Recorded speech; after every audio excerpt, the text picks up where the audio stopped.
ایک دن ایسا ہوا کہ آپ نے دیکھا کہ سامنے سے ایک یہودی جنازہ چلا جا رہا ہے، ایک یہودی کا جنازہ.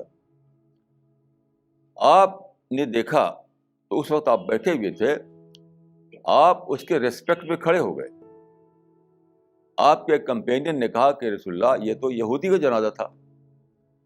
مطلب آپ نے اس کی ریسپیکٹ دے رہے ہیں، آپ یہ تو یہودی کا جنازہ ہے. آپ نے فرمایا الیست نفسا was he not a human being. یہاں پر دیکھیے آپ، اس کو بھی آپ نے انسان سمجھا، جس طرح میں انسان ہوں وہ بھی انسان ہے. Was he not a human being, میں ہیومن بینگ ہوں وہ بھی ہیومن بینگ ہے. اس سے کیا نکلا؟ رسول اللہ کا طریقہ اکرام انسان کا طریقہ تھا، صرف اکرام مسلم کا طریقہ نہیں تھا. تو اب اگر آپ ایک ایسا مذہب بنائیں جس میں اکرام انسان تو نہ ہو، اکرام مسلم ہو، تو وہ اسلام اجنبی ہو جائے گا، وہ اسلام رسول اللہ علیہ السلام نہیں ہوگا.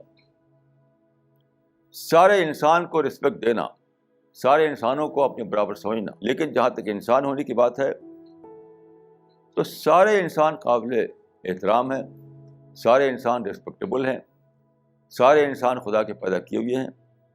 تو اسلام کی تعلیم اکرام انسان کی ہے، اکرام مسلم کی نہیں ہے.